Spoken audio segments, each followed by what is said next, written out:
पिला दे सावरिया अपने नाम की मस्ती, पिला दे सावरिया अपने नाम की मस्ती। तेरे हवाले छोड़ दी मैंने, तेरे हवाले छोड़ दी मैंने अपनी जीवन कस्ती। पिला दे, पिला दे, पिला दे सावरिया अपने नाम की मस्ती, पिला दे सावरिया अपने नाम की मस्ती।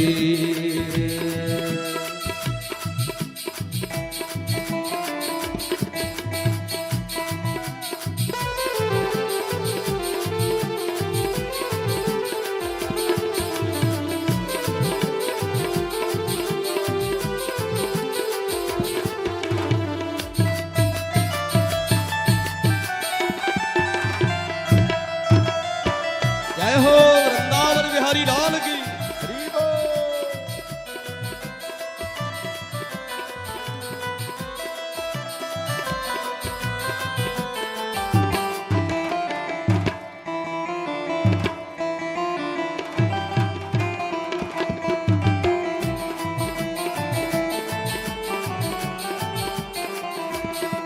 हो ऐसी मस्ती जिसको पीकर हो जाऊं मतवाला, ऐसी मस्ती जिसको पीकर हो जाऊं मतवाला। हो ऐसी मस्ती जिसको पीकर हो जाऊं मतवाला, ऐसी मस्ती जिसको पीकर हो जाऊं मतवाला। ओ मुख से निकले नाम हरि का हृदय से नंदलाला, मुख से निकले नाम हरि का हृदय से नंदलाला। तेरे कारण गान पूज कर, तेरे कारण गान पूज कर हमने मिटा दी हस्ती।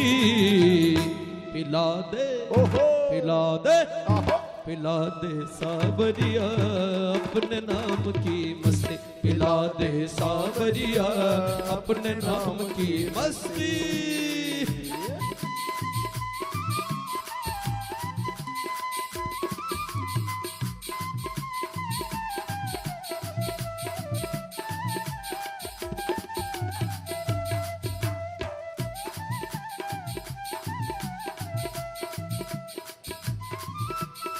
जय हो।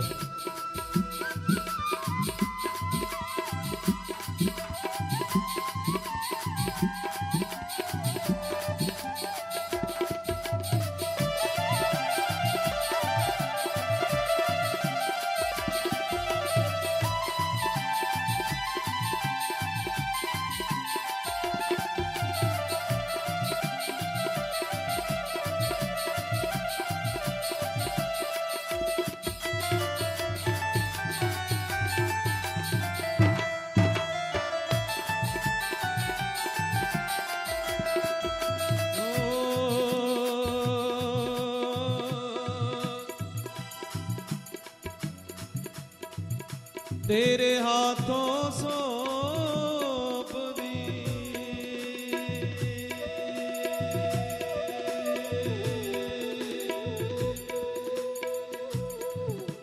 तेरे हाथों सौंप दी जिसने जीवन की डोर, कभी बिगड़ती ना सुनी उसकी नंद किशोर।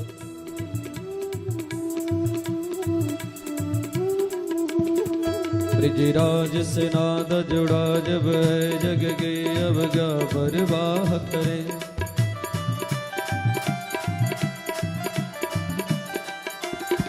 बस याद में उनके रोते रहे, बस याद में उनके रोते रहे। पलकों पर अश्रु प्रवाह करे, पलकों पर अश्रु प्रवाह करे, पलकों पर अश्रु प्रवाह करे। जितनी वो दूर रहे हमसे।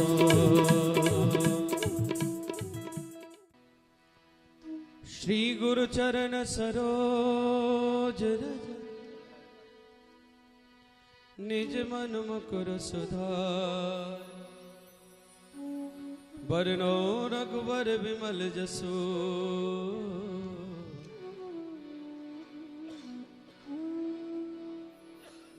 जो दायक फलचार।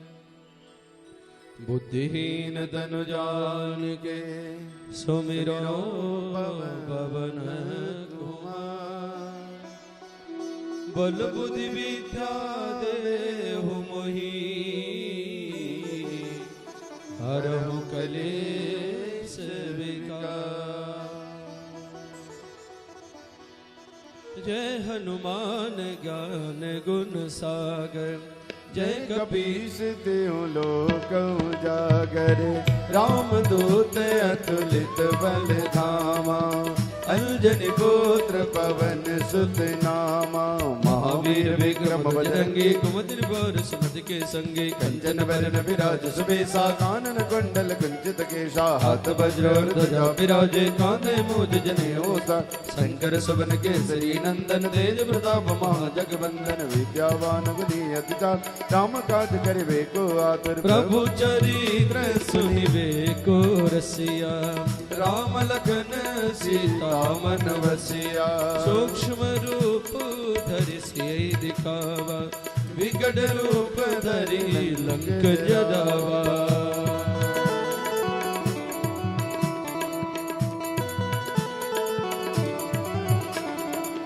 रूप धरि असुर संहारे। रामचंद्र जग काज समारे। लाए संजीवन लखन जियाए। श्री रघुवीर रसिवर लाए। रघुपति कीन्ही बहुत बड़ाई। तुम मम प्रिय भरत समभाई। सहस बदन तुम रोज सगावे। अस कहि श्रीपति कंठ लगावे। सनकादिक ब्रह्मादि मुनीषा। नारद सारद सहित ईसा। जम कुबेर दिगपाल जहाते। कवि कोविद कहि सके गाते। तुम उपकार सुग्रीव ही कीना। राम मिलाए राजपद।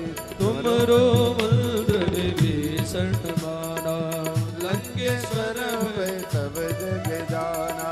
युग सहस्र योजन पर भानु। लील्यो ताई मधुर बल जानो।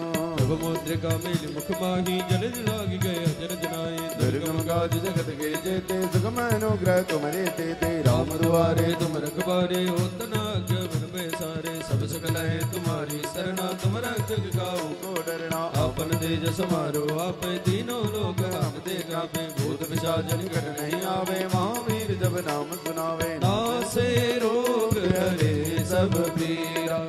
जपत निरंतर हनुमत वीरा। संकट ते हनुमान छुड़ावे। मन क्रम बचन ध्यान जो लावे।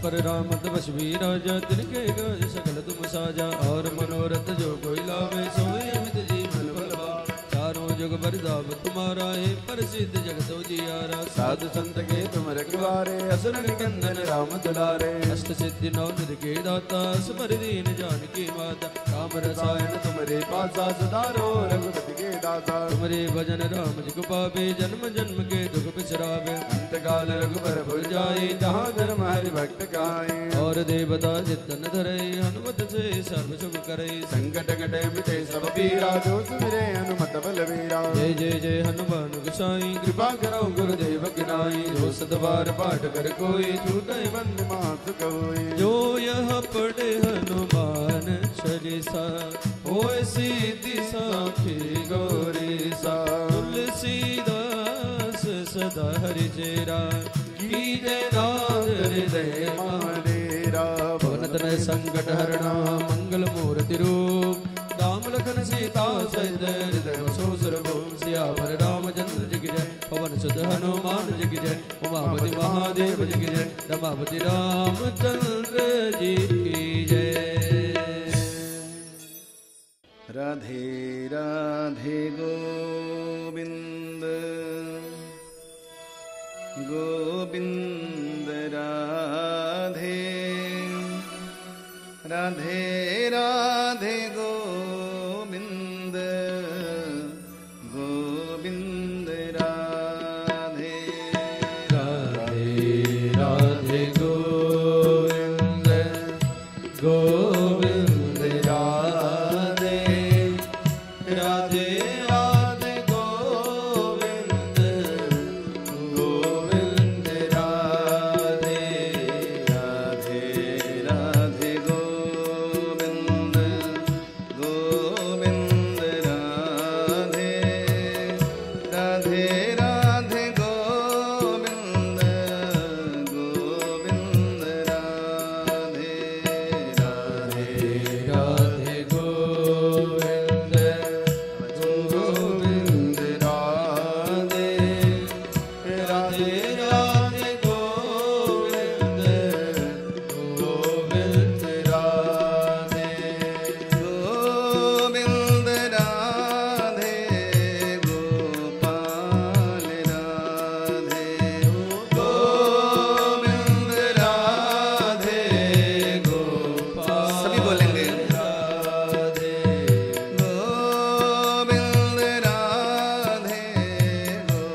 राधे राधे गोविंद गोविंद राधे राधे राधे गोविंद गोविंद राधे गोविंद राधे गोपाल राधे गोविंद राधे गोपाल राधे राधे राधे गोविंद गोविंद राधे राधे राधे गोविंद गोविंद राधे राधे राधे गोविंद गोविंद राधे राधे राधे गोविंद गोविंद राधे गोविंद राधे गोपाल राधे गोविंद राधे गोपाल राधे गोविंद राधे गोपाल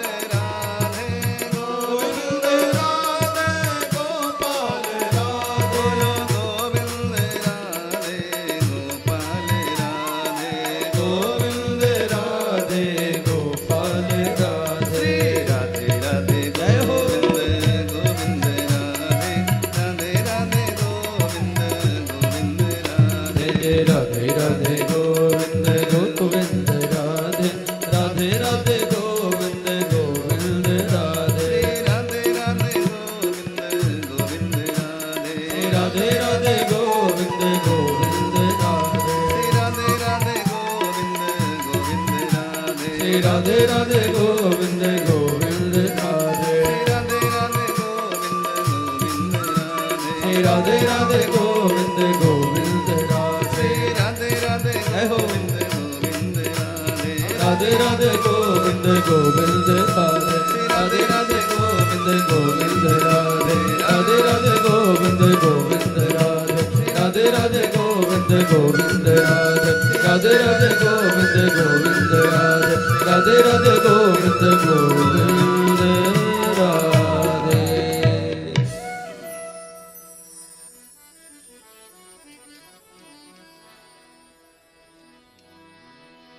बोलिए भागवत भगवान की जय। श्री सुखदेव स्वामी जी महाराज की श्री वृंदावन बिहारी लाल की जय। श्री हनुमान जी महाराज की नमः पार्वती पतये हर हर महादेव जय जय श्री राधे जय जय श्री राधे जय जय श्री राधे। परम मंगलमय श्रीमद्भागवत महापुराण श्री आनंद कंद श्री कृष्णचंद्र परमानंद सच्चिदानंद घन पतित पावन दीनबंधु करुणा सिंधु आर्तत्राणपरायण भक्तवान चित्तकल्पतरु भगवान बालकृष्णलाल प्रभु की वांग्मयी प्रतिमूर्ति श्रीमद्भागवत महापुराण को नमन करते हुए वंदन करते हुए सादर नमन प्रणति निवेदन करते हुए भगवान श्री लक्ष्मी नारायण प्रभु के जुगल चरणारविंद में अनंत कोटि बार साष्टांग नमन साष्टांग वंदन करते हुए श्री हनुमान जी महाराज के पावन चरणों में नमन करते हुए भूत भावन भोलेनाथ भगवान आशुतोष महादेव त्रिपुरारी भोले बाबा के पावन चरणों को नमन करते हुए कथा मंडप पर आवाहित समस्त देवताओं को सादर नमन और साष्टांग करते हुए मंचस्थ विद्वान ब्राह्मण आचार्य चरण भारतवर्ष के मूर्धन्य विद्वत समाज संत समाज को नमन करते हुए और श्री नारदीय संकीर्तन पद्धति के माध्यम से मेरे नारायण के पावन नाम संकीर्तन में मेरे सहयोगी सभी संकीर्तनकार बंधुओं के दिल में निवास करने वाली मां शारदा को नमन करते हुए ममता वात्सल्यमयी मातृशक्तियां राधा और श्री सीता स्वरूपा मातृशक्तियां तथा सभी भक्त श्रोताओं की निष्ठा, श्रद्धा, प्रेम और भगवत भक्ति को नमन करते हुए नरुमल वंश के पारिवारिक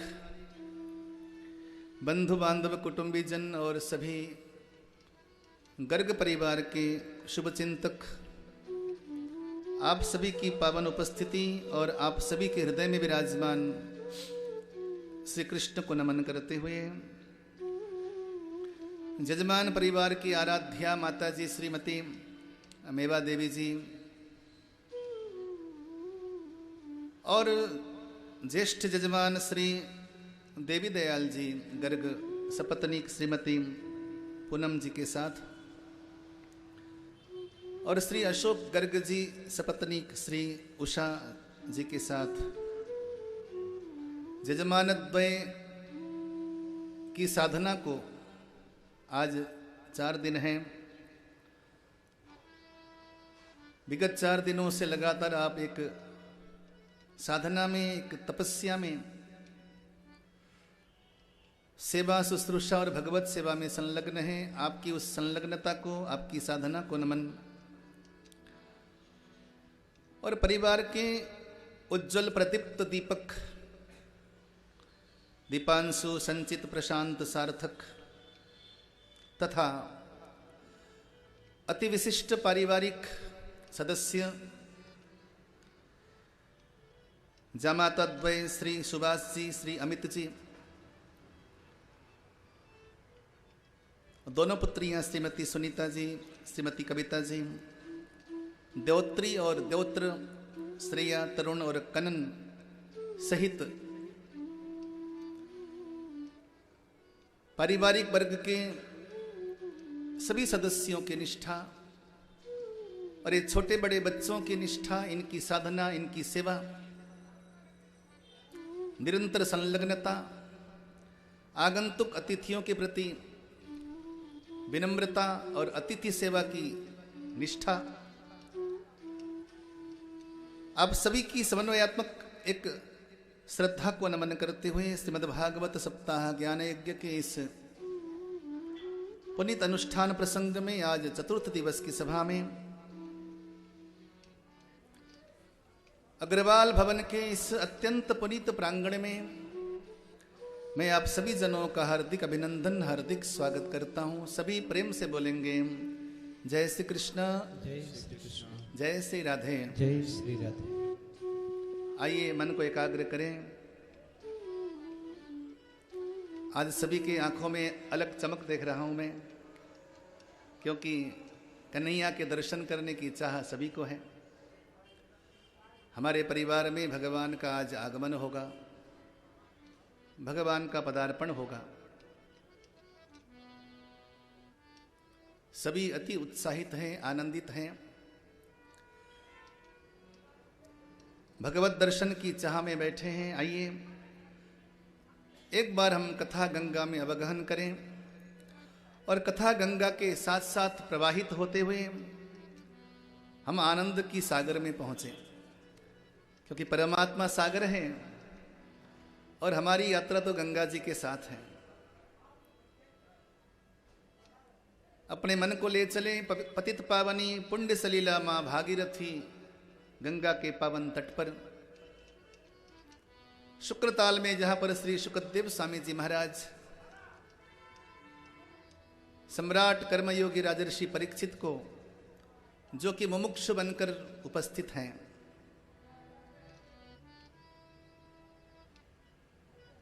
अनेकों प्रकार के प्रश्न कर रहे हैं, उनके प्रश्नों का उत्तर देते हुए कल हमने संध्याकालीन प्रसंग में भगवान नृसिंह के प्राकट्य की कथा श्रवण करी। भगवान नृसिंह कल खंभे से प्रकट हुए। किसके लिए? प्रहलाद की रक्षा के लिए। प्रहलाद शब्द का अर्थ क्या है? परम आह्लादम ददाति इति प्रह्लाद। जो दूसरों को खुशियां देता है, जो दूसरों को प्रसन्नता देता है, जो दूसरों को खुशियां बांटता है, उसका नाम है प्रह्लाद, और उसकी रक्षा भगवान करता है। ये भगवान की आदत है कि जो हमेशा दूसरों के लिए सोचता है, भगवान पहले उसके लिए सोचता है। महाभारत में भगवान श्री कृष्ण ने रुक्मिणी से कहा, द्वारिकाधीश में मांगने के लिए अनेकों भक्त आते हैं। मां रुक्मिणी असमंजस में पड़ जाती कि पहले किसकी झोली भरूं। मां रुक्मिणी दुविधा में पड़ जाती कि पहले मैं किसकी झोली भरूं। तो भगवान ने एक बड़ी सुंदर बात कही महाभारत में। भगवान ने कहा, रुक्मिणी,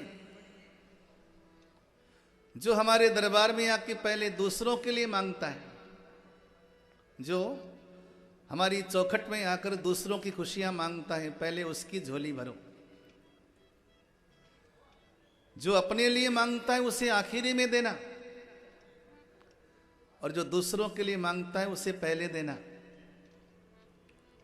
हमारे एक एक शब्द को ध्यान से सुनिएगा, ये सब प्रैक्टिकल बातें हैं और मैं मंथन करके आपको अमृत बनाकर दे रहा हूं। ये प्रत्येक शब्द अनुपालनीय है, केवल कथनीय नहीं है। इसको रिकॉर्ड करके रख सकते हैं, कोई एक शब्द भी अनर्थ नहीं है। भगवान कहते हैं, रुक्मिणी, पहले उसको देना जो दूसरों के लिए मांगता है। जो कहता है मेरे पास है, उसे और देना, और जो कहता है मेरे पास नहीं है, उसके पास जो है वो भी छीन लेना।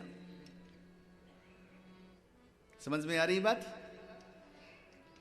जो कहता है मेरे पास है उसे और देना, और जो कहता है मेरे पास नहीं है, उसके पास जो है वो भी छीन लेना।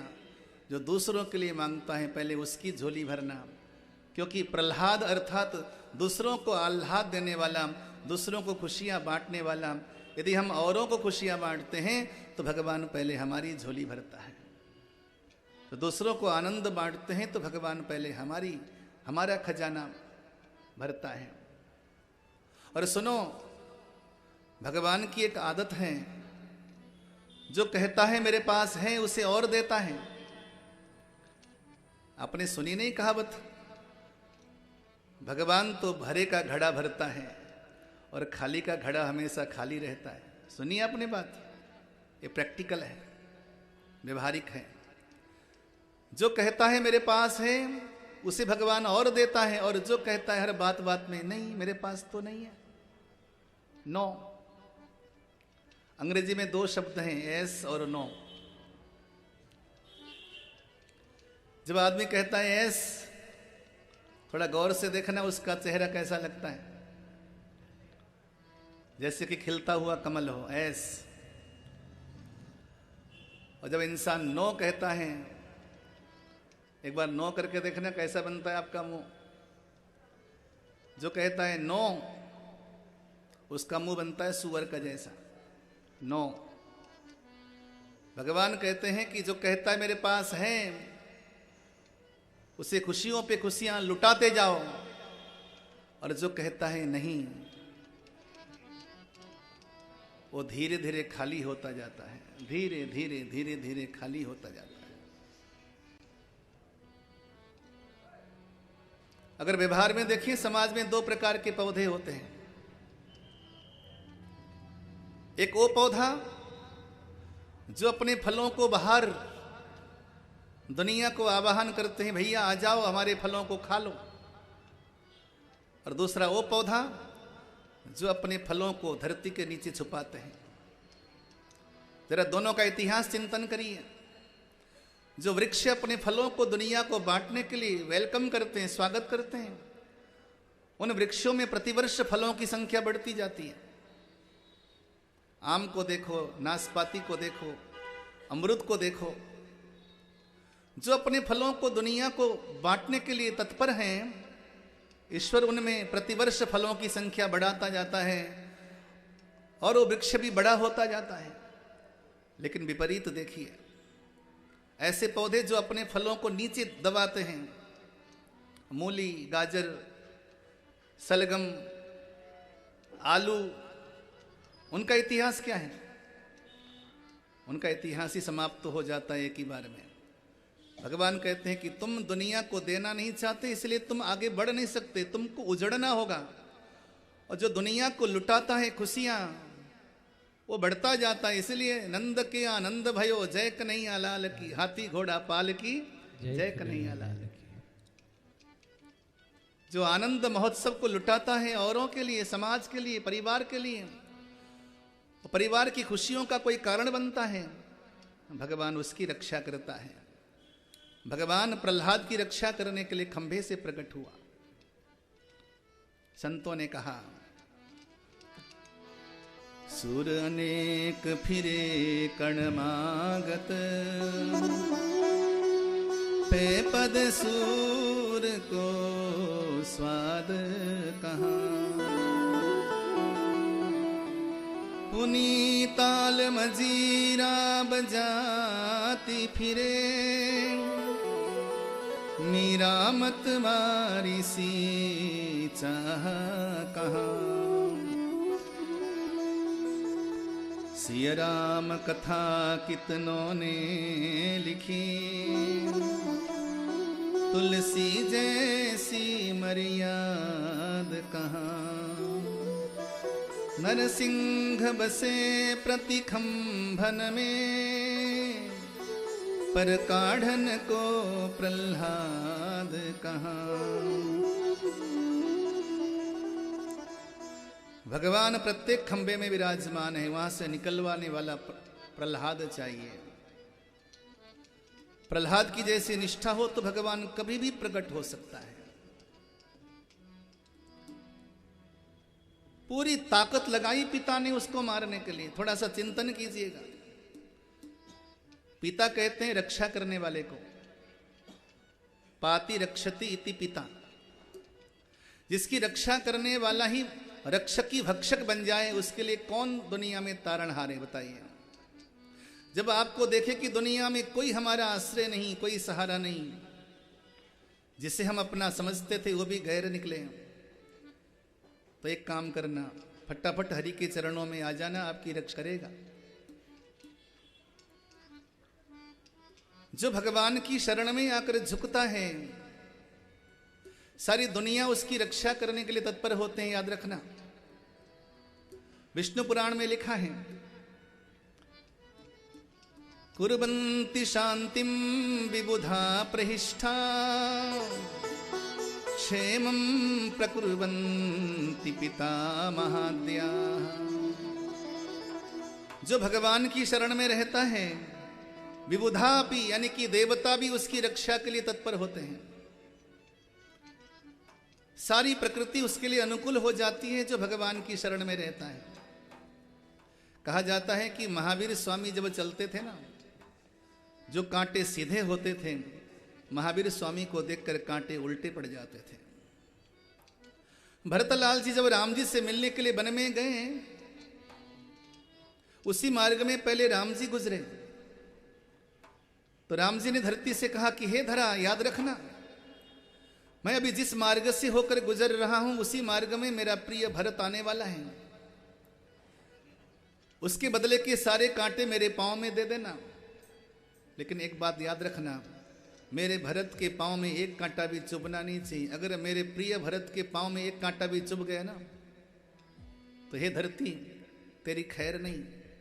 तो कहा जाता है कि जैसे भरतलाल जी वन में प्रवेश करते हैं, प्रवेश करना क्या था, धरती के सारे कांटे उल्टे पड़ गए।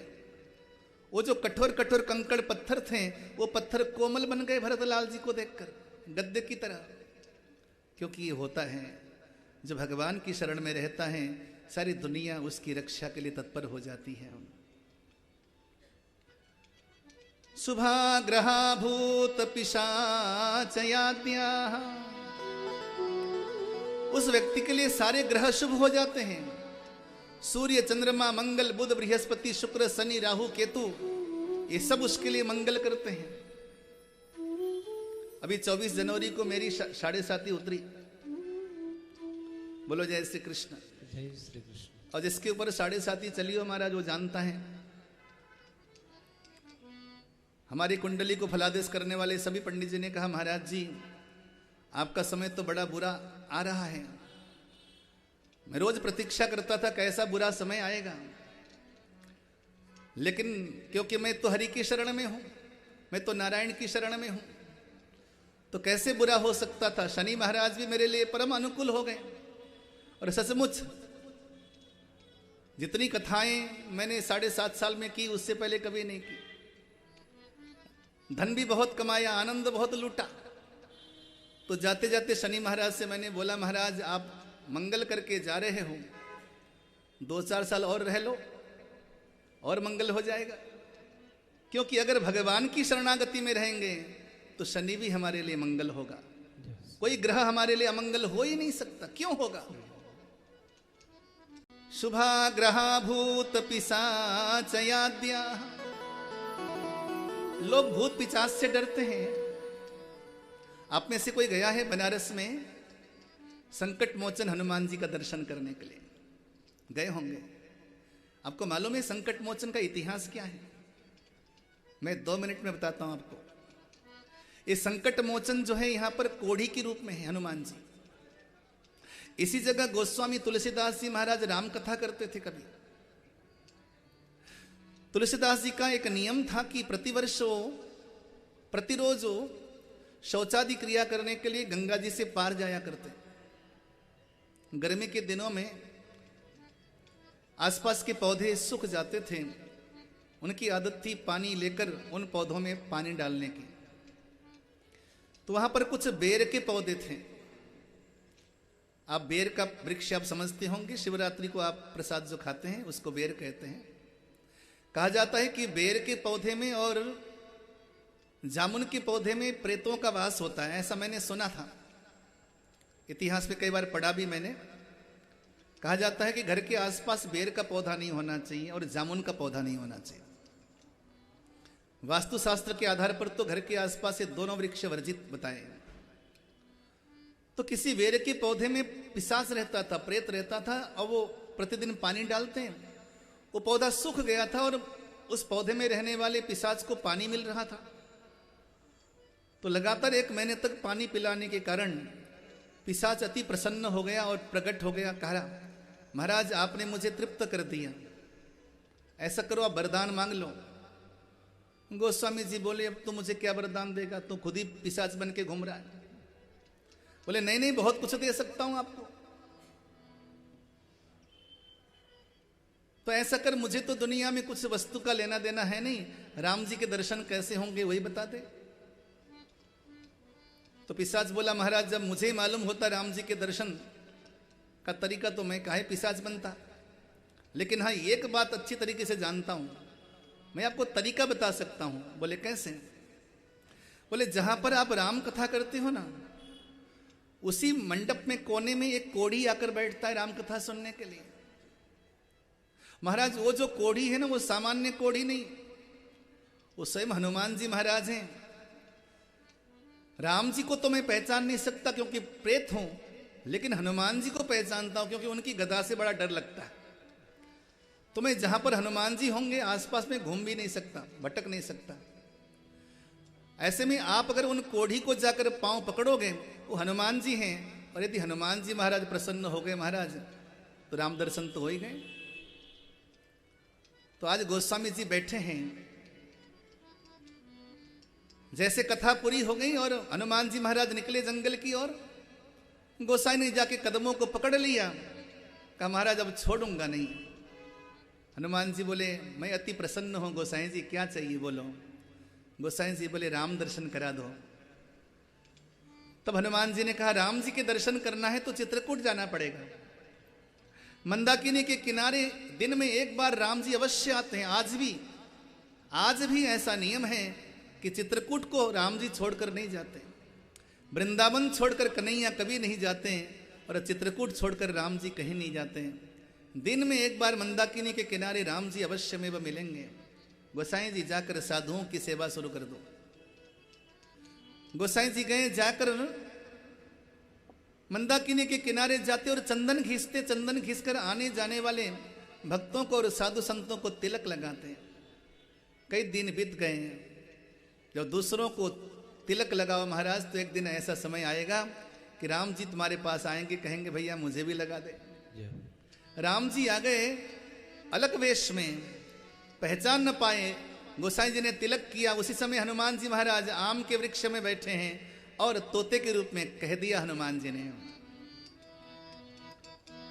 कि चित्रकूट के घाट पर भई संतन की भीड़, तुलसीदास चंदन घिसे तिलक देत रघुवीर। गोसाई जी ने राम जी के दर्शन कर लिए। यदि भगवान की शरण में रहते हैं महाराज, तो भूत पिशाच भी हमारे लिए मंगलप्रद होते हैं। दुनिया में हमारे लिए अमंगल प्रदान करने वाला कोई नहीं होता। शत्रु भी हमारे लिए मंगल ही सोचता है, क्योंकि हम राम जी की शरण में हैं। तभी संत पथिक ने बड़ा सुंदर भाव गाया, बड़ा प्यारा भाव गाया।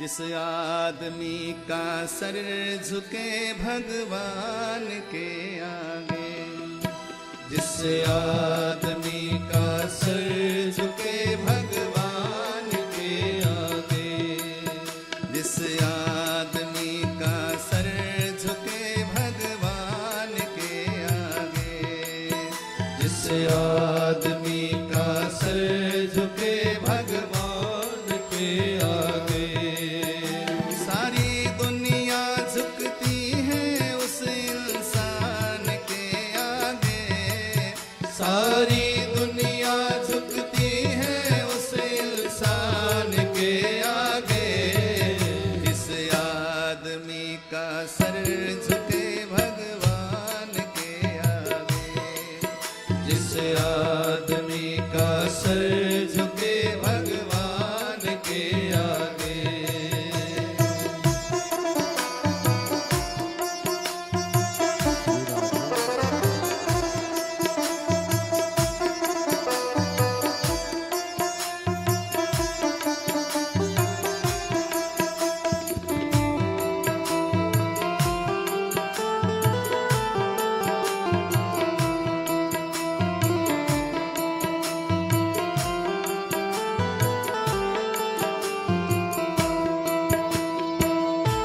खुले आकाश में उड़ती पतंगे साथ में डोरी, खुले आकाश में उड़ती पतंगे साथ में डोरी, खुले आकाश में उड़ती पतंगे साथ में डोरी, खुले आकाश में उड़ती पतंगे साथ में डोरी। उसे क्या डर भला जिसकी प्रभु के हाथ में डोरी, उसे क्या डर भला जिसकी प्रभु के हाथ में डोरी। ताकत फीकी पड़ती उस बलवान के आगे, ताकत फीकी पड़ती है बलवान के आगे, जिस आदमी का सर झुके भगवान के आगे, जिस आदमी का सर झुके भगवान के आगे।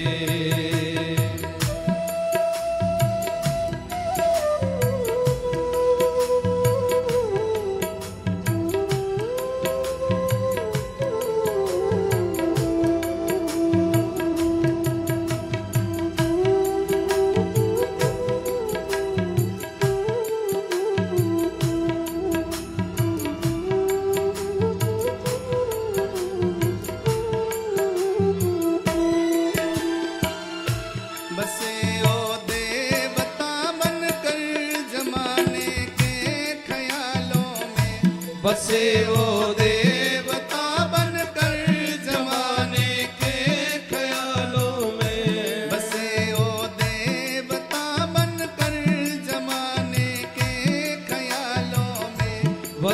वो देवता बनकर जमाने के ख्यालों में, उसी के नाम के चर्चे अंधेरों में उजालों में, उसी के नाम के चर्चे अंधेरों में उजालों में। सूरज भी क्या चमकेगा उसकी शान के आगे, सूरज भी क्या चमकेगा उसकी शान के आगे। जिस आदमी का सर झुके भगवान भगवान के आगे, जिस आदमी का सर झुके भगवान के आगे।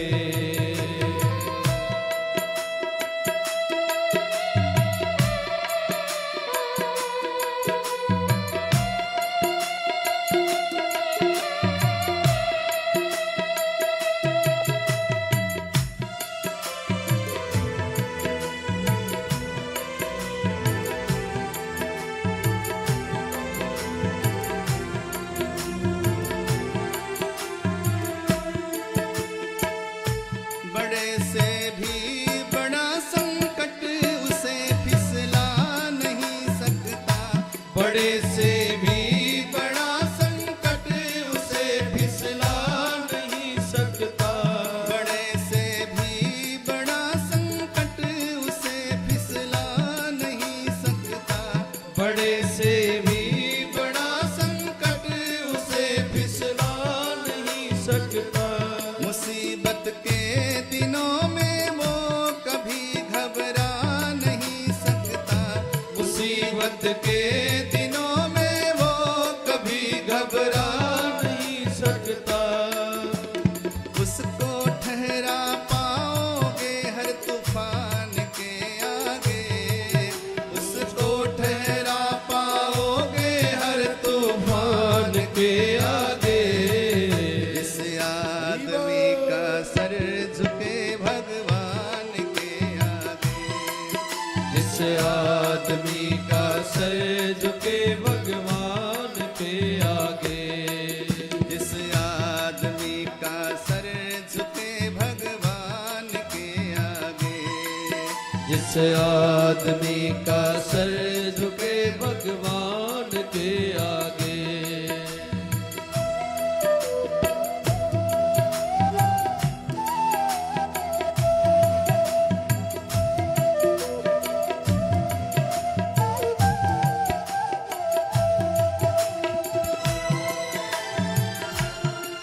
भोगे रोग भयम सुखे क्षय भयम, वित्ते च राज्ञो भयम, विद्यायां कलिभिस्तपे कर्णभि रूपाद् भयं योषिति। इष्टे शोक भयम रणे रिपु भयम काये कृतान्ताद् भयम, चेत्यं जन्म निरर्थकं चितितले विष्णोः पदं निर्भयम्।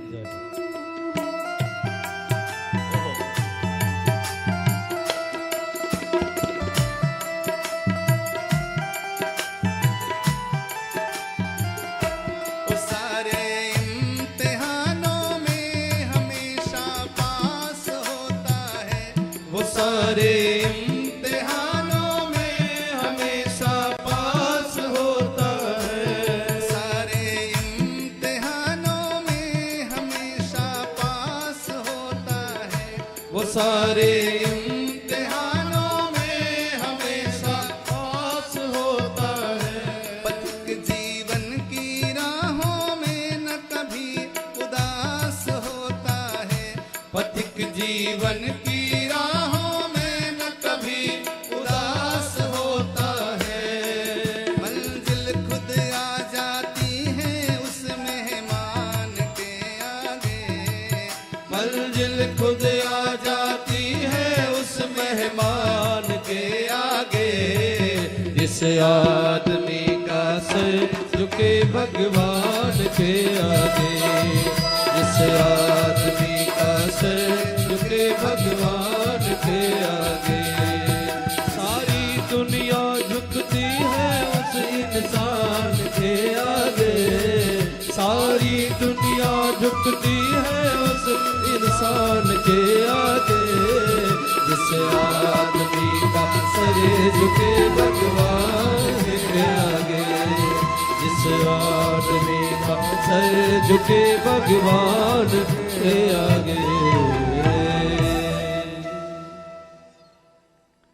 यस्यास्ति भक्तिम भगवत्य किंचना सर्वे गुणास्तत्र समासते सुराः। जिसके भीतर भगवान की भक्ति विद्यमान है, दुनिया के सारे गुण अपने आप चले चले आते हैं, अर्जित करने की जरूरत नहीं। वही समाज में गुणवान बनता है। जिस पर उसकी नजर हो महाराज, वो दुनिया की नजर में रहता है। बोलो जय श्री कृष्ण। जय श्री कृष्ण। इसलिए जिसका मस्तक प्रभु के चरण में झुकता है, उसकी रक्षा सारी दुनिया करती है।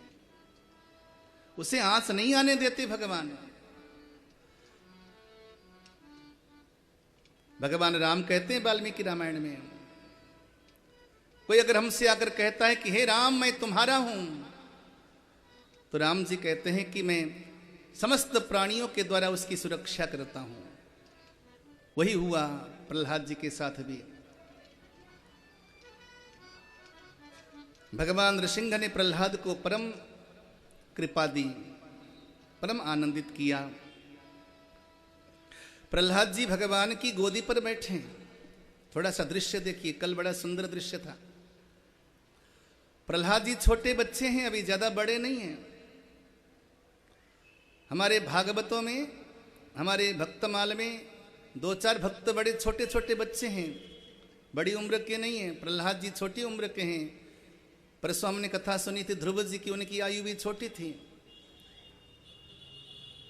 लोग पूछा करते हैं क्या इतनी छोटी आयु में इतनी गहरी धारणा, इतनी गहरी निष्ठा संभव है? बोले संभव है।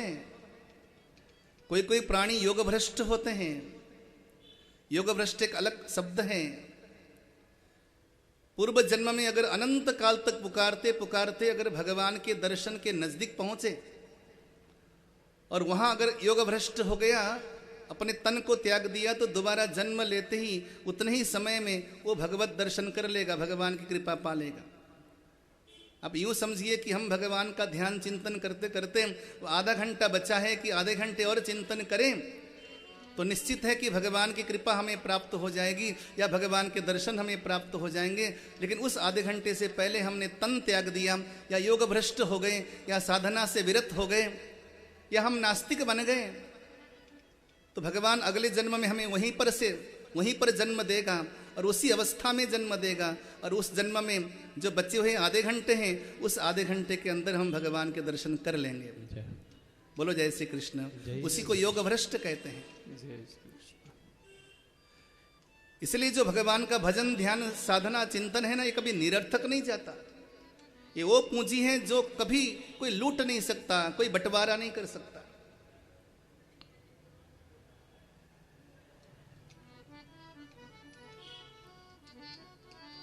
गोसाई जी ने बड़ा सुंदर भाव कहा,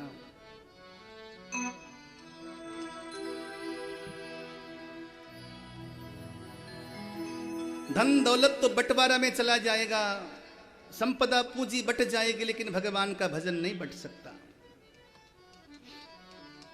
प्रहलाद जी आज भगवान की गोदी पर बैठे हैं और भगवान उसको चाट रहे हैं, उसी प्रकार जैसे नवब्याहिता कोई गौ माता अपने बछड़े को चाटती है। गौ माता ये नहीं देखती कि इसके शरीर में कितनी गंदगी लगी है। ईश्वर कभी भी भक्तों के दोष को नहीं देखता, ये भी पहले समझने की जरूरत है हमें। अक्सर हम कहा करते हैं कि हम तो बड़े पापी हैं, या हम बड़े नालायक हैं, हम योग्य नहीं भगवान के दर्शन के या भगवान की पूजा के। ये आप सोचते हो, ये आपकी अभिमान शून्यता है। लेकिन एक बात ये भी समझना, भगवान इतना करुणा सिंधु है कि आपके दोष को नहीं देखता। वो आपके सारे दोषों को छुपाकर केवल आपके गुण और प्रेम को ही अपने नजरों में चढ़ाए रखता है। हे प्रहलाद, तू आज मेरे से मांग ले, क्या मांगता है? सारी दुनिया की दौलत तेरे सामने मैं प्रस्तुत कर रहा हूं, क्या लेगा? इस स्वर्ग का साम्राज्य लेगा, वैकुंठ का साम्राज्य लेगा, क्या लेगा?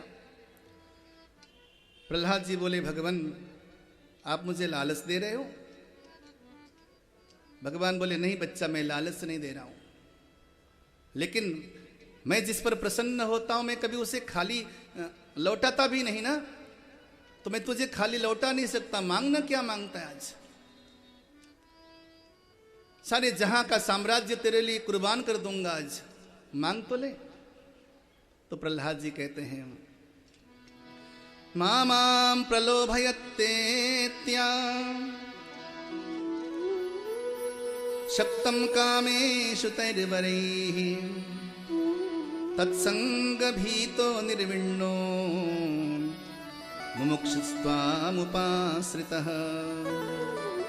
नान्यथा तेऽखिल गुरो घटेत करुणात्मनः यस्ताशिषा शास्ते न सभृत्य सवै वणिक। हे भगवान, आप मुझे लालच न दिखाइए। अगर भजन के बदले अगर हम आपसे दुनिया का साम्राज्य मांगे तो मैं आपका दास नहीं हूं, मैं भक्त नहीं हूं, मैं व्यापारी हूं, और मैं भगवान के प्यार में व्यापार नहीं करना चाहता। बोलो जय श्री कृष्ण। जय श्री कृष्ण। बहुत कम लोग ऐसे होते हैं जो मंदिर में भगवान से मिलने जाते हैं, केवल भगवान के पास अपना मेनू पकड़ाने के लिए जाते हैं। काफी लोग तो महाराज ये सारी कामनाएं हैं पूरी कर देना, बेटे की शादी नहीं हुई ये करवा देना, बच्चों की परीक्षाएं होने वाली। इस समय भगवान को बहुत ज्यादा घुस दिया जा रहा है मंदिरों में। 2-4 दिन में परीक्षाएं चालू हैं, बस भगवान को जाकर लोग मस्का लगा रहे हैं, पास हो जाए भगवान। अरे भैया सब कुछ हो जाएगा, बस एक काम करो ना, तुम अपने बच्चे को ले जाके भगवान की शरण में पटक दो, बस सब कुछ कर लेगा। जो उसके लिए अच्छे से अच्छा होगा, बढ़िया से बढ़िया होगा, वो व्यवस्था परमात्मा कर देगा। एक काम करो ना, तुम 1.25 किलो लड्डू लेकर भगवान को घुस देने के लिए मत जाओ, बस केवल उस लड्डू की जगह अपने बच्चे का हाथ पकड़ कर ले जाओ। बेटा चल भगवान की शरण में, सच्ची निष्ठा से प्रणाम कर ले, देख लेना तुम्हारा बच्चा पास भी होगा, योग्य भी होगा, संस्कारी भी होगा, आयुष्यमान भी होगा, दुनिया की हर नजरों से बचेगा। हम उल्टा काम करते हैं, चक्कर तो है ना कि हमें समझ नहीं है। सही बात है कि नहीं? बोलो जरा, मुंडी ला दो। सही बात है। हम भगवान को प्रलोभन देते हैं, ये प्रलोभन भगवान को दिया जाता है क्या? ईश्वर को कोई प्रलोभन दिया जाता है? ये चीजें सीख के जाओ। हम केवल और बिना कारण ही उससे प्रेम कर लें, अकारण प्रेम कर लें, बस वो हमें संभालेगा। प्रहलाद जी कहते हैं भगवान यदि मेरे मन में मांगने की अगर राशि भी हो, मांगने की कामना हो, उन मांगने की कामनाओं को जलाकर राख कर दीजिए, मेरे मन की कोई चाह है ही नहीं। भगवान बोले नहीं, ऐसे तो काम नहीं चलेगा, मैं बदनाम हो जाऊंगा। दुनिया क्या कहेगी कि भगवान प्रकट हो गए प्रहलाद के आगे और बगैर कुछ दिए चले गए। भाई भगवान की इज्जत भी तो भाई, भगवान का अपना यश भी तो है, भगवान के यश पे जो है कलंक लग जाएगा। ऐसे तो काम चलेगा नहीं। प्रहलाद मांगना ही पड़ेगा, कुछ मांग ले। प्रहलाद जी ने कुछ न मांगा, फिर भगवान देने लगे। क्या क्या दिया? भोगे न पुण्यम कुशले न पापम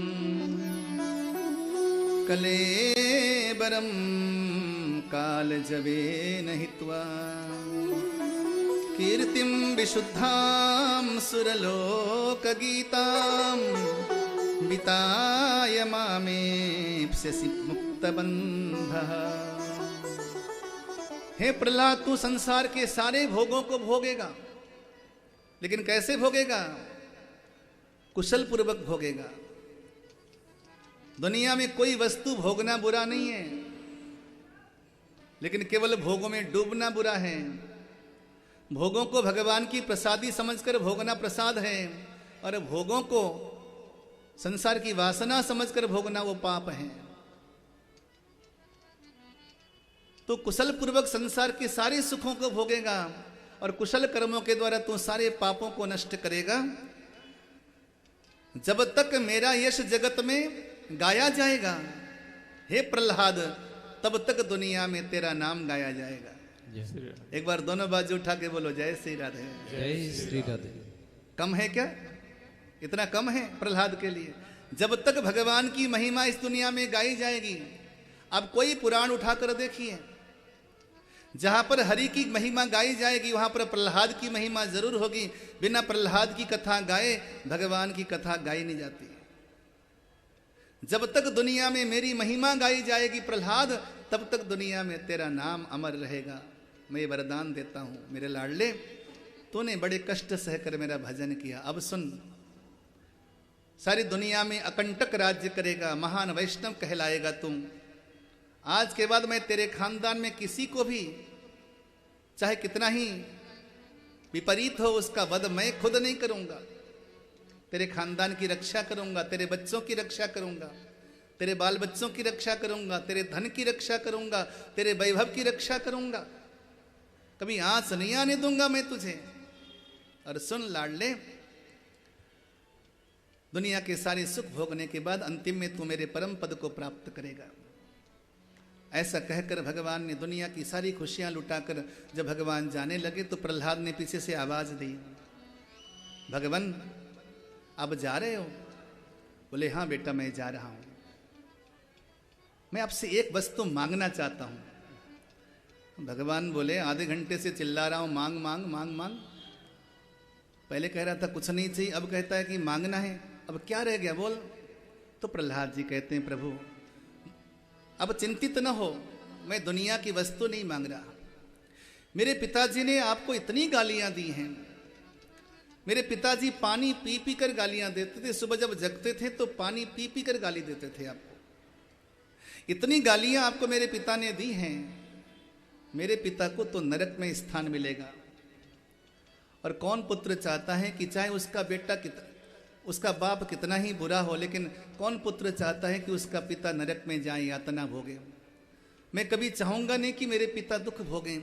इसलिए बस आप मुझ पर ऐसी कृपा करना, ऐसी दया कर देना कि मेरे पिता को अधोगति न हो, मेरे पिता को नरक में जाना न पड़े।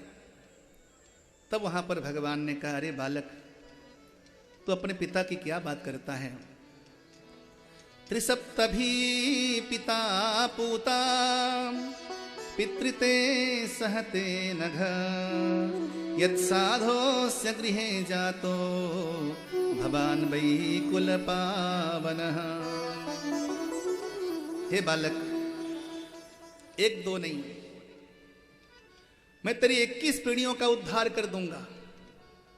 7 पीढ़ियां पहले के, 7 पीढ़ियां बाद के और 7 पीढ़ियां तेरी माता के पक्ष के, मिलाकर 21 कुल को मैं तार दूंगा। क्योंकि तुझ जैसे कुल पावन, कुल दीपक भक्त जिस कुल में पैदा होता है, उस कुल की 21 पीढ़ियां कभी नरक में नहीं जाती हैं। बोलो जय श्री कृष्ण। जय श्री कृष्ण। जिस परिवार में भगवान की कथा कराने वाले ऐसे भगवत भक्त हैं, उनके परिवार के कोई पूर्वज नरक में जा ही नहीं सकते। पुराणों में लिखा, कुलम पवित्रम जननी कृतार्था वसुंधरा पुण्यवती च तेन स्वर्गे स्थिता पितृगणा च धन्या यस्मिन् कुले वैष्णव नामधेय। कुल पवित्र हो जाता है, जननी कृतार्थ हो जाती, वसुंधरा यानी कि धरती अपने आप को धन्य धन्य मानती है। आज ये धरा अपने आप को धन्य मान रही है। जहां पर भगवान की महिमा गाई जा रही है, जहां पर समर्पण भाव से भगवान का पूजन हो रहा, ये धरती धन्य है, ये धरती वंदनीय है जहां पर भगवान की महिमा गाई जाती है। भैया आज भी कुरुक्षेत्र में गीता के शब्द गूंजते हैं। अब तो बड़े बड़े साइंटिस्ट लोगों ने गीता जी के उन शब्दों को रिकॉर्डिंग कर लिया है। आज से 5000 वर्ष पहले गाए गए गीता के वो शब्द आसमान में गूंज रहे हैं। तो बताइए ना कि हम तो अभी गा रहे हैं, यहाँ की सारी जो धरती है, यहाँ का जो सारा वातावरण है, ये तो कृष्णमय हो गई है। वसुंधरा धन्य हो गई हैं।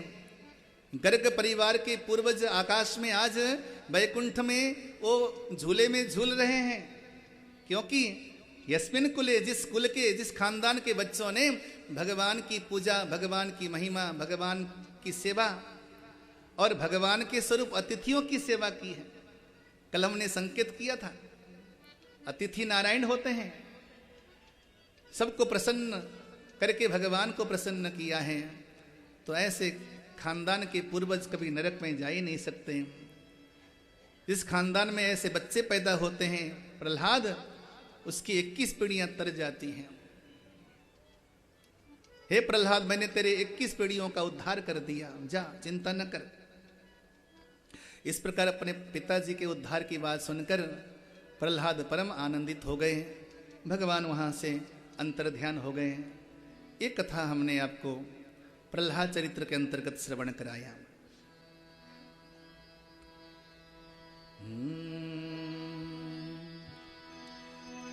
जिसको तेरा भरोसा, जिसको तेरा सहारा, जिसको तेरा भरोसा, जिसको तेरा सहारा, जिसको तेरा भरोसा, जिसको तेरा सहारा, जिसको तेरा भरोसा, जिसको तेरा सहारा, मझधार क्या करेगा, मझधार ही किनारा, मझधार क्या करेगा, मझधार ही किनारा, जिसको तेरा भरोसा।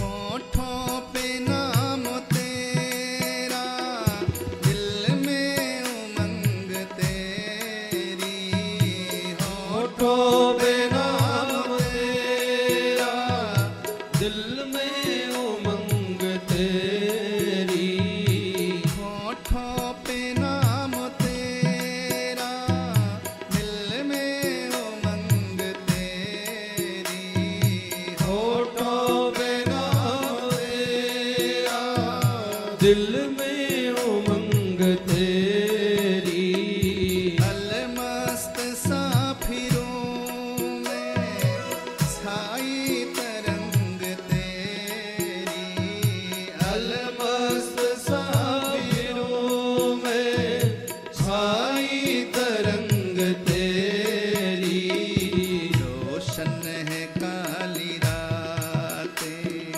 रोशन है काली रातें, पाकर तेरा उजाला, रोशन है काली रातें, आकर तेरा उजाला, जिसको तेरा भरोसा।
जय हो भागवत भगवान की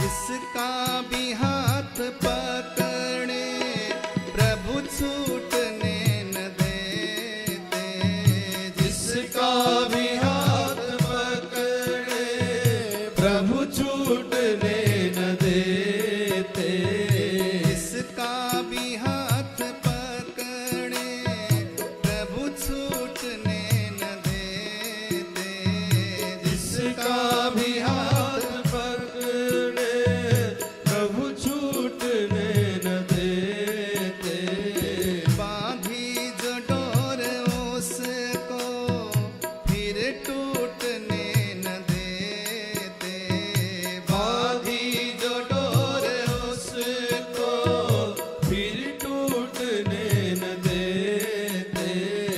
आओ प्रभु शरण में, आओ प्रभु शरण में, प्रभु नाम सबसे प्यारा, आओ प्रभु शरण में, प्रभु नाम सबसे प्यारा, आओ प्रभु शरण में, प्रभु नाम सबसे प्यारा, आओ प्रभु शरण में, प्रभु नाम सबसे प्यारा, जिसको तेरा भरोसा, जिसको तेरा सहारा, जिसको तेरा भरोसा, जिसको तेरा सहारा, मझधार क्या करेगा, मझधार ही किनारा, मझधार क्या करेगा, मझधार ही किनारा, इसको तेरा दोनों हाथों को खोली जरा। भरोसा, इसको तेरा सहारा, इसको तेरा भरोसा, इसको तेरा सहारा, इसको तेरा भरोसा, जिसको तेरा सहारा, इसको तेरा भरोसा, इसको तेरा भरोसा, इसको तेरा भरोसा।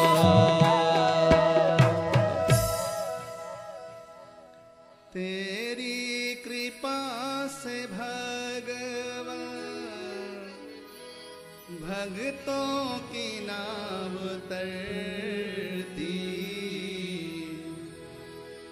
तूफान आंधियों में उनको ही राह मिलती, तैयार तू है हरदम, तैयार तू है हरदम, जब भी तुझे पुकारा, जिसको तेरा भरोसा। भगवान को भरोसा रखकर पुकारना चाहिए। श्री नारद जी और युधिष्ठिर के संवाद में यहां पर एक छोटा सा विषय और श्रवण किया गया। मानव धर्म क्या है, स्त्री धर्म क्या है, पुरुष धर्म क्या है, गृहस्थ धर्म क्या है, सन्यास धर्म क्या है, यति धर्म क्या है। अलग अलग धर्म का बड़ा सुंदर निरूपण है। सन्यास धर्म तो आप क्यों सुनेंगे, कोई फायदा नहीं है। लेकिन गृहस्थ धर्म का बड़ा सुंदर विवेचन है। धर्म के 10 लक्षण बताए शास्त्रों ने। वैसे तो भागवत जी में धर्म के 30 लक्षण हैं, लेकिन मुख्य धर्म के 10 लक्षण हैं। जो धर्म के इन 10 लक्षणों को पालन करता है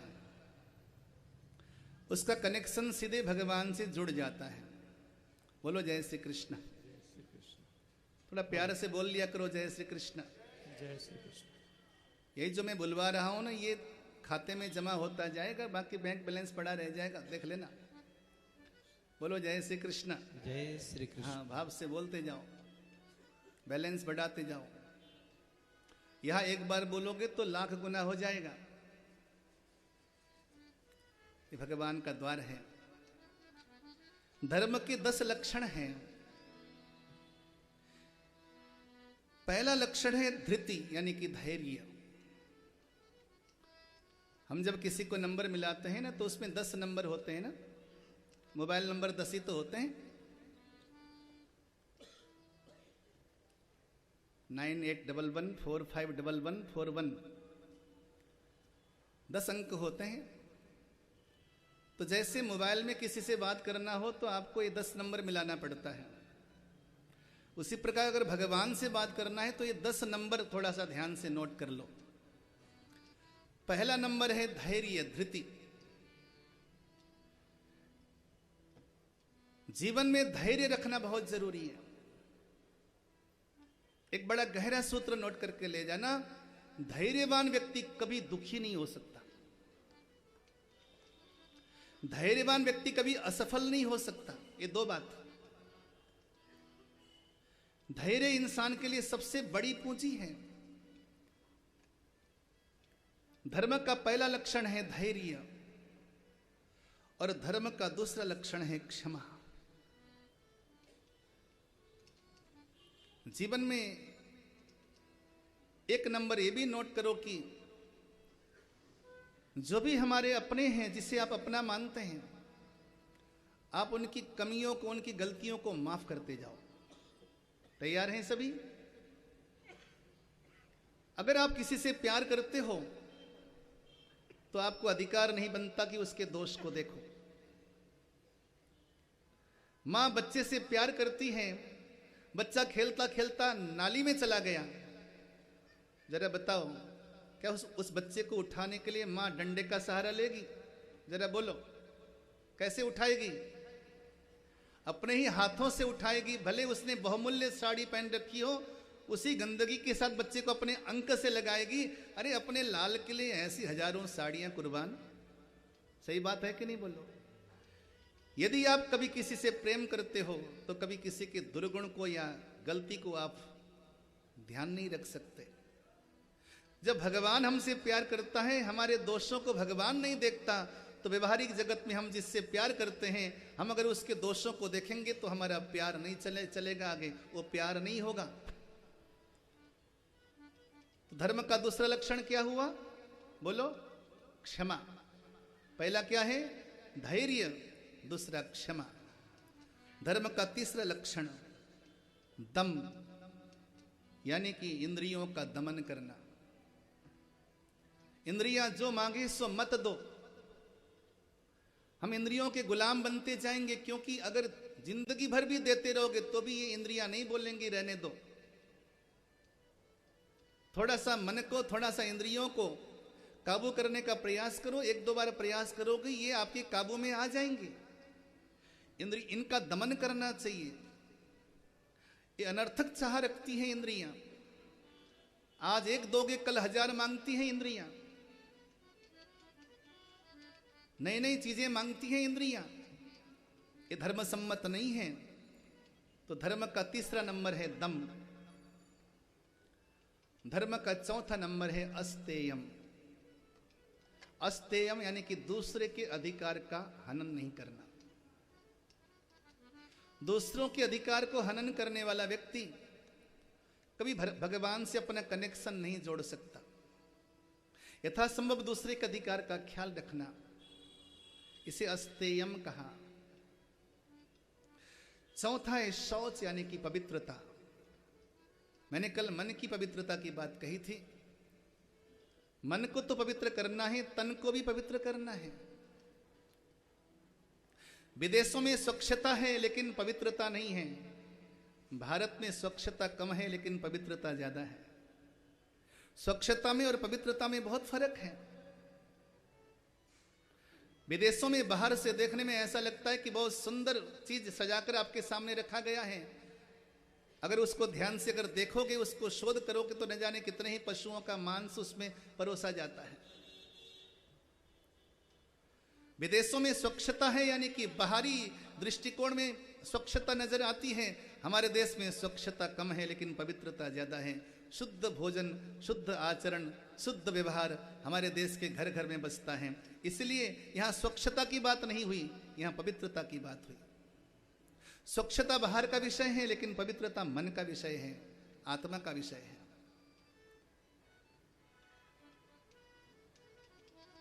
ये 5 नंबर हुई। और 6ठा नंबर है भगवान से डायल करने का, कांटेक्ट करने का, इंद्रिय निग्रह। अपनी इंद्रियों को सही जगह लगाना। आपको मालूम है कि गंदी पिक्चर देखने से आंखें खराब होती हैं, तो मत देखिए। आपको मालूम है गलत व्यक्ति के संग में जाने से मन बिगड़ता है, तो मत जाइए। ये आपके वश में है। इसको इंद्रिय निग्रह कहते हैं। कितने हुए? 6 हुए ना। 7वां नंबर है धी, यानी कि सत्कर्मों की ओर बुद्धि को लगाना। गलत कर्मों से बुद्धि को हटाकर सत्कर्म की ओर लगाना। और 7वां नंबर है धी, और 8वां नंबर है विद्या। ऐसी विद्या को अर्जित करना जिसके द्वारा मुक्ति का मार्ग सिद्ध हो। कोई नोवेल पढ़ना या न पढ़ना, कोई कहानी पढ़ना या न पढ़ना, मैं निवेदन करूंगा गीता जी रोज पढ़ना। घर के कोने में गीता जी एक रहल में खुले रहें। और मेरा एक ऐसा अनुभव है, रोज गीता जी का एक अध्याय जो पढ़ता है, जीवन में न तो व्यापार में, न व्यवहार में, न परिवार में कभी वो दुखी नहीं रह सकता, कभी आतंकित नहीं रह सकता। ये मेरा अनुभव है। गीता जी केवल ज्ञान नहीं है, गीता जी भगवान के मुख से निकलने वाले शब्द हैं। और भगवान के शब्द को जो सुनकर आगे निकलता है वो सर्वत्र विजयी रहेगा, कभी पराजित नहीं हो सकता। मैंने जीवन में फॉलो किया है इस चीज को। अब मेरे जेब में देखिए गीता जी मिलेंगे, मेरी गाड़ी के आगे गीता जी मिलेंगे, सूटकेस में गीता जी मिलेंगे, मैं जिस कमरे में सोता हूं वहां पर गीता जी हैं, जहां बैठता हूं वहां पर गीता जी। मैं गीता जी के बगैर में चलता ही नहीं। मैंने कई वर्षों से अनुभव किया है, अगर गीता जी आपके साथ में हैं तो कभी आप दिग्भ्रमित नहीं हो सकते। सर्वदा आप सफल रहेंगे, सक्सेस रहेंगे। भगवान हमेशा आपके पास रहेगा। गीता जी की पुस्तिका ये पुस्तिका नहीं, स्वयं कृष्ण है। इसलिए निवेदन करूंगा कि रोज मंदिर में जाइए, ज्योत जलाइए, कुछ पढ़िए या ना पढ़िए, गीता जी के 4-5 श्लोक पढ़कर या रामायण जी के कुछ पद्य पढ़कर, कुछ दोहे पढ़कर तब वहां से निकलिए। यानी कि पढ़ाई करनी चाहिए, विद्या अर्जित करनी चाहिए। लेकिन कौन सी विद्या? बोले जिस विद्या से मुक्ति मिले, मुक्ति का मार्ग प्रशस्त हो, ऐसी विद्या अर्जित करनी चाहिए। ये 8वां नंबर है। और 9वां नंबर है सत्यम। जीवन में सत्य को अपनाइए। आज तक जो हुआ हुआ, आगे से विचार कीजिए कि मैं हमेशा सत्य के पथ पे चलूंगा। शास्त्र कहते हैं अगर तुम्हारे भीतर सत्य है तो तप करने की जरूरत नहीं है। आपका जीवन अगर सत्य के मार्ग पे चलता है, झूठ को आप बर्दाश्त नहीं करते, सत्य को स्वीकार करते हैं, तो भगवान कहते हैं कि आपको तप की जरूरत नहीं। ये सत्य के व्यवहार को ही तप कहा गया है। और अंतिम नंबर है अक्रोध। गुस्से को काबू रखिए। ये 10 नंबर हैं।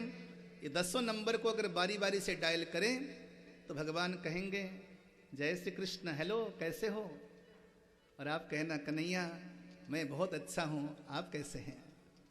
बोलो जय श्री कृष्ण। जय श्री कृष्ण। ये 10 नंबर को आप ध्यान से सुनिएगा और करिएगा। ये धर्म के 10 लक्षण हैं। गृहस्थी के धर्म के बारे में कहा कि प्रत्येक गृहस्थी को रोज 5 यज्ञ करना चाहिए। वो 5 यज्ञ कौन कौन से हैं? सुबह उठकर रोज भगवान की पूजा करनी चाहिए। भोले बाबा की सेवा रोज करो। घर में भगवान शिव का छोटा सा शिवलिंग रखो। शिवलिंग यानी कि भगवान शिव का निराकार शरीर। लिंग माने कोई जननेन्द्रिय नहीं होता, लिंग माने शरीर होता है। भगवान शंकर का जो निराकार शरीर है शिवलिंग, ये घर में रखो। अंगुष्ठ पर्व से छोटा शिवलिंग घर में रख सकते हैं। लोगों को भ्रम है कि घर में शिवलिंग नहीं रखना चाहिए। मैं लगभग हर कथा में बताता जा रहा हूं, जिन्होंने आपको भ्रम में डाला वो गलत हैं। रोज भगवान शिव की पूजा करो। घर में शिव की पूजा करने वाला व्यक्ति, शिव पुराण में आया है कि 7 जन्मों तक दरिद्र नहीं हो सकता। शिव पूजन से बढ़कर कोई पूजन नहीं है। भगवान शिव को रोज जल चढ़ाओ, रोज दूध चढ़ाओ। आजकल लोगों का ऐसा भ्रम हो गया है कि दूध गरीबों को बांट देंगे लेकिन भोले बाबा को थैली रख देंगे। ऐसा न करो।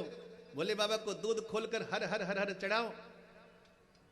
और तुम अगर ज्यादा दयालु है तो नीचे एक लोटा और लगा लो, ले जाकर उसी को पिला दो, लेकिन भोले बाबा को तो चढ़ा दो। बोलो जय श्री कृष्ण। जय श्री कृष्ण। पिक्चर देख देख के लोगों ने अपनी बुद्धि खराब कर दी है। और सारे पिक्चर बनाने वाले हिंदू धर्म विरोधी हैं। थोड़ा गौर से देखना जरा। पिक्चर देखना तो आंखें मूंद के मत देखो, थोड़ा सा भीतर की आंखें खोलकर देखो, कितना विरोधाभास है। सदियों से हमारे यहाँ भोले बाबा को दूध चढ़ रहा है। अब 2 साल से लोगों ने ऐसा भ्रम बना लिया है कि दूध खराब हो जाता है, बड़ा दयालु आ गया। इसके बारे में विवेचन करूंगा कि दूध कभी खराब नहीं हो सकता। शिवालय में चढ़ाया हुआ दूध, शिवालय में चढ़ाया हुआ बेलपत्र, शिवालय में चढ़ाया हुआ धतूरा, आंख, ये कभी खराब नहीं होता। ये इतना बड़ा औषधीय गुण है इसमें। सन 2015 में नेपाल में भूकंप आया, सबको मालूम है, याद है सबको? मुंडी ला दो पीछे, याद है ना? 2015 में नेपाल में भूकंप आया। आपको मालूम है हजारों घर ढह गए, हजारों महल ढह गए। जो आज से 1000 वर्ष पुराने महल थे वो भी ढह गए। लेकिन जहां पर मेरे पशुपति भगवान का मंदिर है, पशुपति भगवान के आसपास का एक ईंट भी नहीं खिसका। बोलो क्यों? पूछोगे नहीं क्यों? क्योंकि जो भोले बाबा को धतूरा चढ़ाया जाता है, दूध चढ़ाया जाता है, वहां पे जो अनेकों प्रकार की औषधियां चढ़ाई जाती हैं, चावल चढ़ाया जाता है, वो सीधे भोले बाबा के जो सोम सूत्र से धरती पर जाता है। धरती पर जाकर धरती के नीचे जो ज्वाला कुंड है, क्योंकि भूकंप का मतलब होता है जब ज्वाला कुंड की कुछ परिधि खिसक जाए, धरती की परिधि खिसक जाए तो भूकंप आता है। कहा जाता है कि नेपाल के काठमांडू के आसपास सारा जो भीतर का भूगर्भ क्षेत्र है वो भूकंप के परिधि के अंतर्गत है।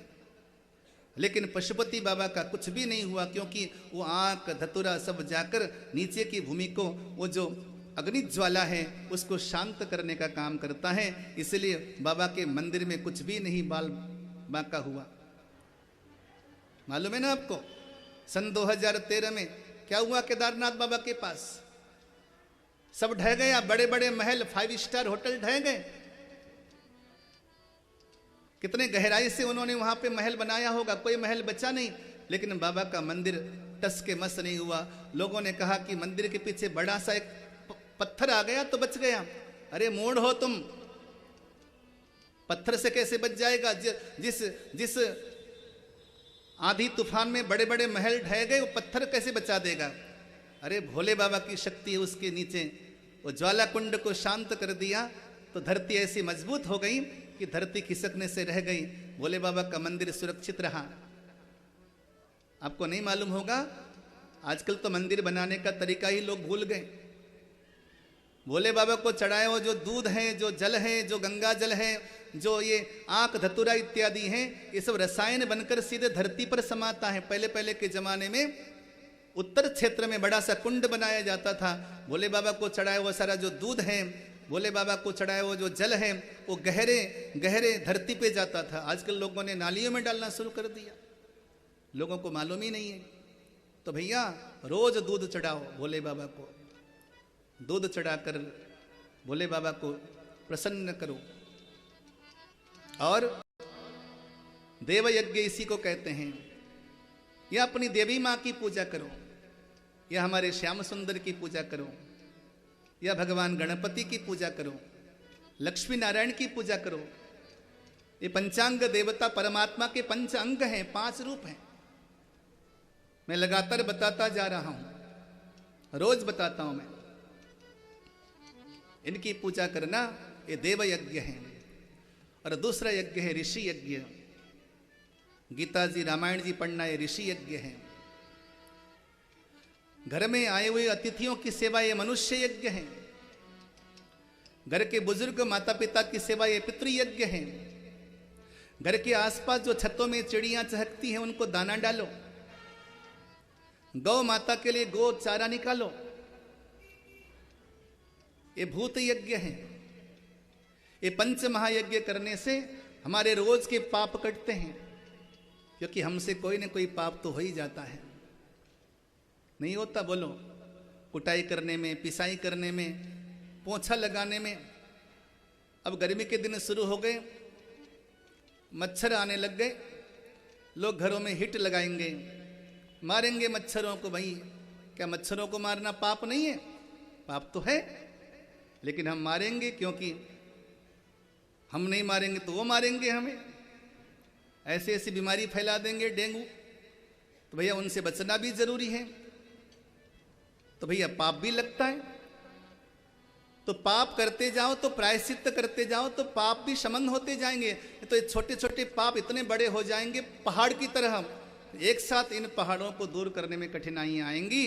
तभी ऋषियों ने कहा कि रोज गृहस्थी अगर ये पंच महायज्ञ करें तो रोज छोटे मोटे जो पाप करता है उन पापों से उसको शमन हो जाएगा, शांति हो जाएगी।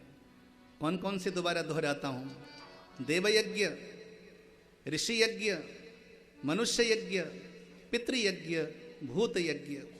रोज चींटियों को दाना डालो, आटा बूरा डालो। राहु केतु शनि ये सारे ग्रह दोष दूर हो जाएंगे। गौ माता के लिए घर में गोलक बनाओ। महीने में एक बार गौशाला ले जाकर गौ माता के लिए चारा डाल के आ जाओ। ये भी एक यज्ञ है। इस प्रकार पंच महायज्ञ करना गृहस्थियों का धर्म है। घर में आने वाला अतिथि कभी खाली न जाए, ये धर्म है। क्योंकि भाई धर्म की पूंजी ही हमें सुख देता है। सुनो, इंसान को सुख देने वाला पैसा नहीं होता, इंसान को सुख देने वाला परिवार भी नहीं होता। इंसान को सुख देता है उसका पुण्य। अगर आपके पुण्य सही है तो माता पिता भी आपका सही प्रकार से भरण पोषण करेंगे। अगर आपके पास पुण्य नहीं है तो माता पिता भी आपके विरोध में खड़े हो जाएंगे।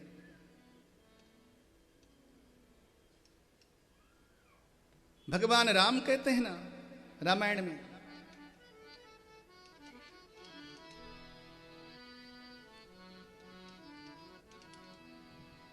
यदि धर्म नहीं होंगे, यदि पुण्य नहीं होंगे तो हे लक्ष्मण, मनुष्य के पास सारी संपत्ति होगी लेकिन संपत्ति का भोग नहीं कर पाएगा।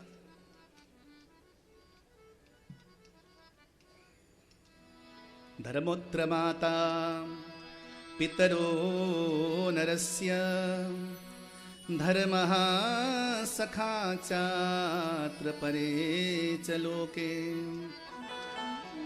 त्राता च धर्मस्त्विह मोक्षदस्य धर्मेण मोक्षं लभते मनुष्य धर्मेण राज्यं लभते मनुष्य स्वर्गं च धर्मेण नर प्रयाति आयुष्य कीर्तिश्च तपस्य धर्म धर्मेण मोक्षं लभते मनुष्य। धर्म को अर्जित करना चाहिए। इस प्रकार धर्म की महिमा बताकर स्कंद को विश्राम दिया गया। अगला स्कंद है भागवत जी का छठा लक्षण मनवंतर लीला। इसमें 14 मनुओं की कथा सुनाई है। 14 मनुओं के अंतर्गत वैवस्वत नाम के मनु की बात कही। तामस नाम के मनवंतर में गजग्रह का प्रसंग सुनाया।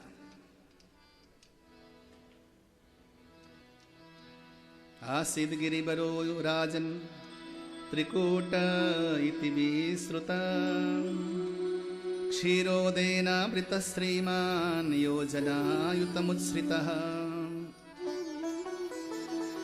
एक त्रिकूट नाम का पर्वत था। उस पर्वत में गजराज रहा करते थे। इनके हजारों बच्चे परिवार थे। अपने बच्चों के प्रति, परिवार के प्रति बड़ा अभिमान था इनको। एक दिन सारे परिवार को लेकर गजराज त्रिकूट नाम के पर्वत की तलहटी में सुंदर सरोवर, जो कि क्षीर सागर का अंश जैसा था, वहां पहुंचे। प्रेम से वहां पर हरा हरा चारा खाया। वन विहार करके सरोवर में जाकर पानी पिया। जैसे पानी पीने के लिए सरोवर में गए और सरोवर का पानी उठाते, बच्चों पर फुहार मारते, बौछार मारते। इस प्रकार पूरे सरोवर में क्रीड़ा करते करते सरोवर का पानी मैला कर दिया। लेकिन गजराज को ये होश न रहा कि इस सरोवर के बीच में कोई मगरमच्छ रहता है, और मगरमच्छ ने जाके गजराज के पैर को पकड़ लिया और पकड़कर घसीटने लगा मगरमच्छ। और पानी के भीतर मगरमच्छ से ज्यादा बलशाली दूसरा प्राणी नहीं होता। उसकी ताकत धरी की धरी रह गई।